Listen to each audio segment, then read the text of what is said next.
This is Erin Hobson with Rhinebeck School of Music, and in this lesson we are going to learn about relative scales. So when we say two scales are relative to each other, it means they share exactly the same notes, the same key signature, even the same chords. Kind of like relatives share DNA. And this is good news because it means if you know basic minor pentatonic and you know your basic major scale patterns, you also know so many other things. You just need to learn how to unlock the sound. For example, if you know all of your minor pentatonic patterns, then you also know your major pentatonic patterns. And if you know your major scale, you also know your minor scale. And you also know all 7 modes: Ionian, Dorian, Phrygian, Lydian, Mixolydian, Aeolian, Locrian. It's all there. It's all related. It's all the same patterns on the fretboard. So to unlock these sounds, you have to understand chord relationships to the scales and also start to memorize the notes on your fretboard so you know how to start on the root notes of each of these scales to be able to understand how to unlock their sound. So we're going to start with the pentatonic scales because most guitar players who play rock and blues and are just starting out, they know their basic pentatonic scales. It's only a 5-note scale. So we're going to start on A here as a root, and we're going to play the minor pentatonic. So the minor pentatonic goes like this. It goes 5, 8, 5, 7, 5, 7, 5, 7, 5, 8, 5, 8. Or you can think of it as your root, your minor third, your fourth, your fifth, your minor 7, and your octave, which gives you A, C, D, E, G, A, and then you can keep going in the next octave, but it's the same 5 notes that keep repeating. So the A minor pentatonic scale has a certain sound, right? I'm playing an A minor chord. It sounds really good over that. It also sounds good over a major chord.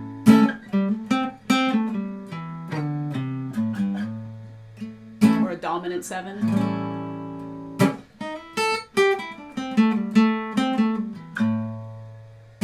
Now, I'm going to play an A major pentatonic. So these scales, if you start a different scale but on the same root, these are called parallel scales.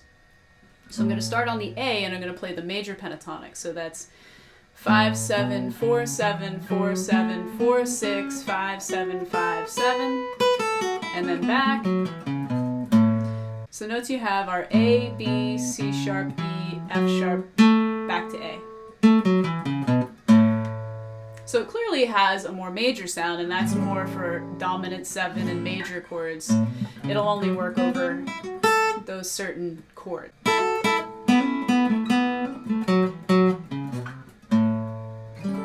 So clearly that demonstrates their difference, their unique sound, their formula.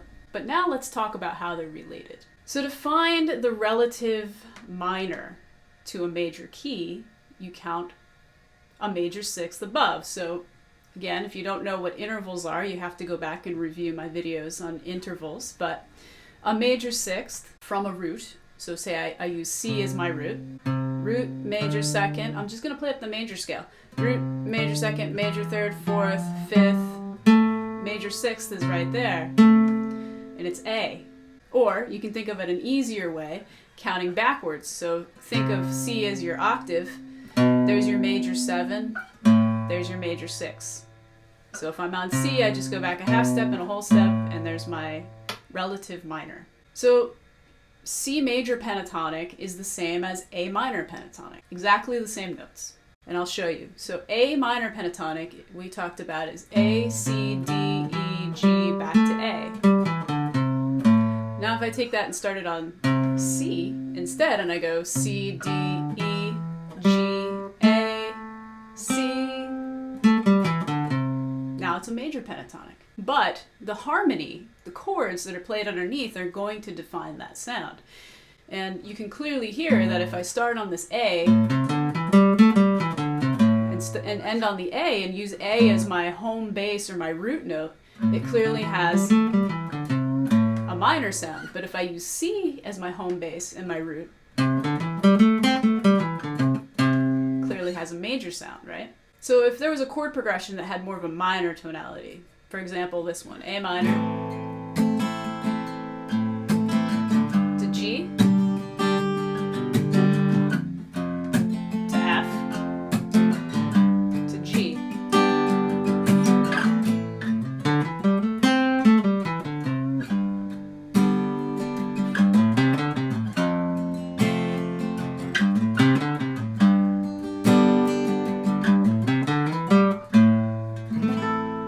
A minor pentatonic sounds really good over that. To the key. If I change that chord progression to the key of C, and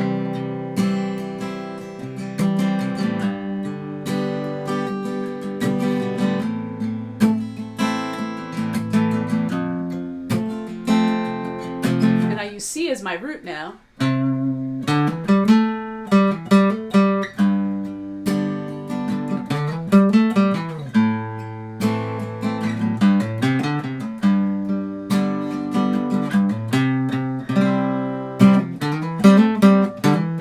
that major pentatonic sound in there leaning on that C root.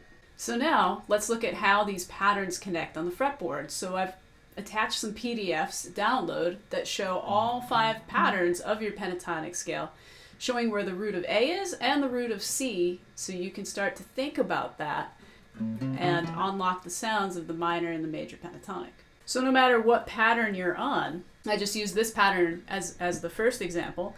The next pattern starts on a C, so right there, that's like a root position major pentatonic pattern starting on the root. If I want to start on the A though, the A is here and here. So you notice when I start resolving to that A,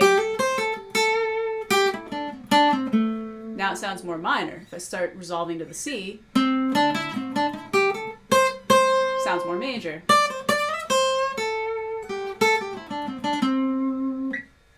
You could do that with any pattern. So here's the next pattern, right? Here's A. Here's C.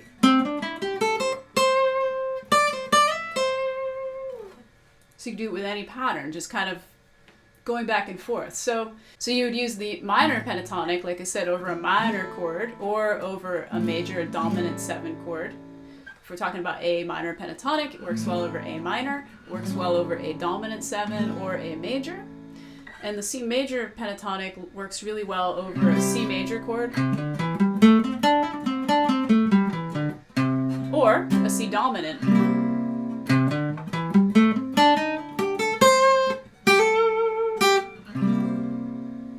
And you can also mix these two together when you're playing over a dominant 7 chord, but I don't want to get too complicated. But another way that we can look at this, using our trusty circle of fifths diagram, which hopefully you've all printed out by now, and if you haven't, it's available as a download in my Unlocking the Secrets of the Circle video, which I did a couple weeks ago. So you can see, when you look at the diagram, you have C major, and right across from it underneath is A minor. So all of your relative major and minors are directly across from each other in the circle, so that's another way to think about it. So just because we're talking about pentatonic doesn't mean this can't relate to your regular C major and your A minor scale as well, because they're exactly the same. So if we start on C, and we go C, D, E, F, G, A, B, C.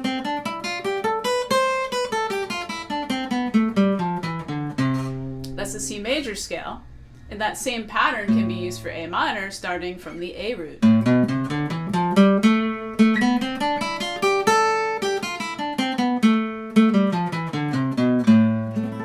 So again, it's going to sound like a major scale if you're playing a major chord, C major,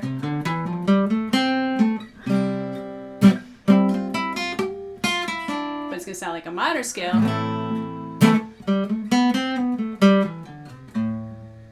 if you're playing an A minor chord. So I'm going to show those patterns as well. So if you know all of your major scale patterns across the fretboard, then you can see if you start on the C root, it's all C major, but then look at where the A root is in the darkened circle, and you can find all of your A minor within that as well. So it's really just knowing the notes on the fretboard well enough to be able to know where to start with those root notes. And if you don't know all of your major scale patterns, I did another video on that as well that's searchable here on Patreon. So of course, practicing this, you just take different chord progressions, or even one chord at a time. So if you're just starting to learn your major scale patterns, just vamp on a C major chord for a while. If you have a loop pedal, or if you have a recorder, voice memo, anything, you can just kind of just jam out on a C major chord for a while, get that going.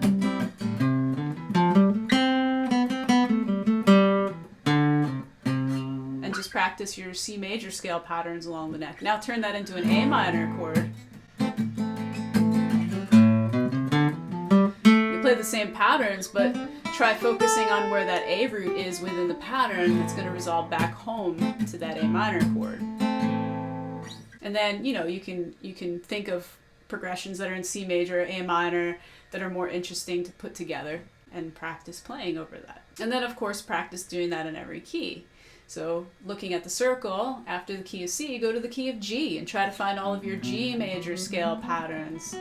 And within that, try to find where your E note is to make it an E minor scale pattern. And then go on to the key of D and try to find all of your D major scale patterns. And within that, try to find your B to make it a B minor. And then from there, you can learn all of your modes.